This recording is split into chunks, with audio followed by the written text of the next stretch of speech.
Daí, pessoal, mais uma resolução. O pistão de um motor se movimenta para cima e para baixo, dentro de um cilindro, como ilustra a figura.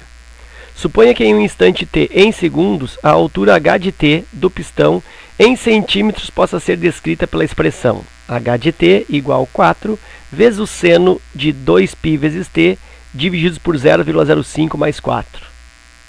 O número de ciclos completos realizados pelo pistão quando este funciona por exato 1 minuto é... Então, o que acontece? O que é um ciclo completo? O ciclo completo é, por exemplo, o pistão saindo aqui da altura mínima, do valor mais baixo, indo até aqui a altura máxima, e aí retornando para... Então, é uma subida e depois descida, movimento de vai e vem, ele vai e volta. Então, isso é um ciclo. Ok? Então, a pergunta é: quantos ciclos esse pistão realiza em 1 minuto? Ok? Bom, para fazer isso, ou antes de fazer isso, eu quero te lembrar que uma função genérica f de x igual a mais b vezes seno de cx mais d apresenta aqui uns parâmetros genéricos.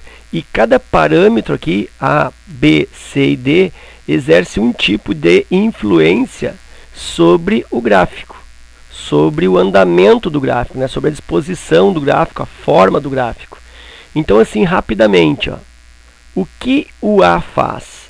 O A faz o gráfico subir ou descer, deslocamento para cima ou para baixo. Então, o gráfico arrasta para cima ou para baixo, dependendo de se A. Se o A é positivo, arrasta para cima. Se o A é negativo, arrasta para baixo.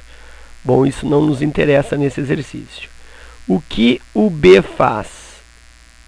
O B também esse movimento aí vertical, só que um movimento de compressão do gráfico, um achamento do gráfico, pressão vertical, ou, pelo contrário, um alongamento vertical do gráfico.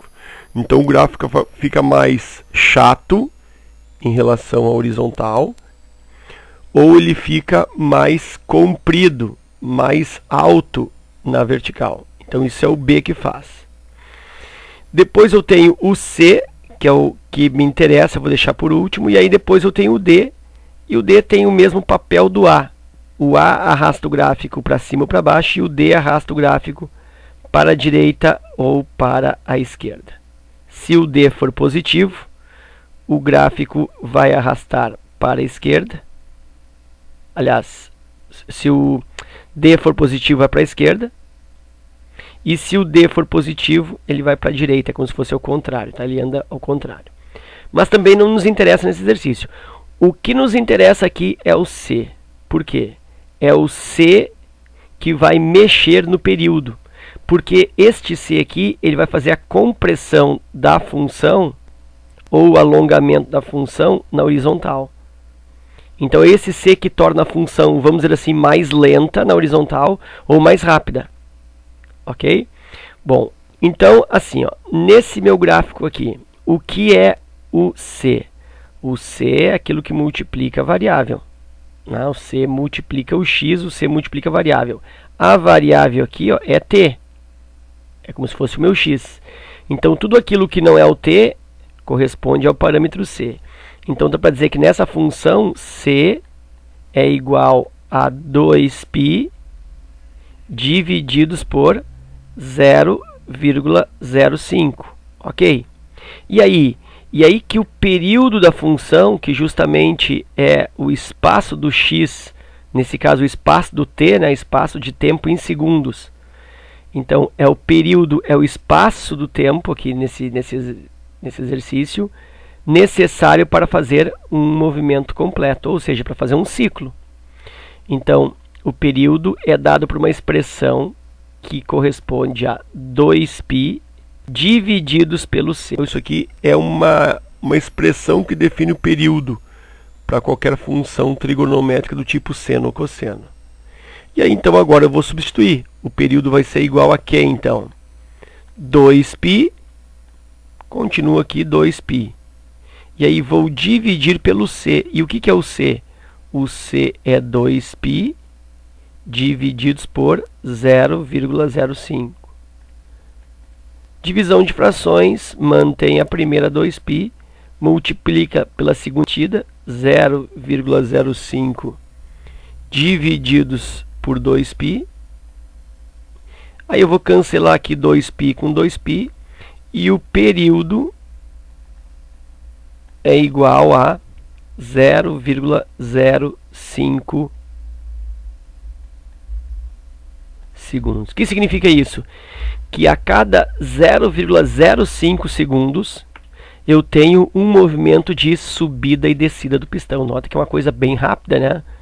E realmente, né, quando tem um motor funcionando, esse deslocamento do pistão dentro da camisa, aí, né, dentro do cilindro, é um movimento bastante rápido, né? E foi isso que eu consegui através da lei.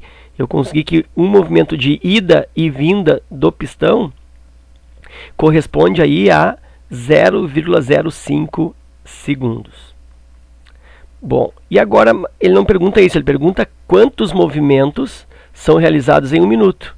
Bom, aí agora fica fácil, né? Uma regrinha de 3. Olha só, cada um movimento ou um ciclo, eu preciso de 0,05 segundos. A abreviatura de segundos aqui não é a melhor, mas para entender. Um movimento, então, 0,05 segundos. E se eu tenho um minuto, portanto, eu tenho aqui 60 segundos, eu vou ter x movimentos.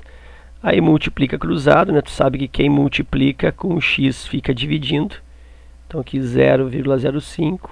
E aqui 1 vezes 60, 60. Eu tenho 60 divididos por 0,05.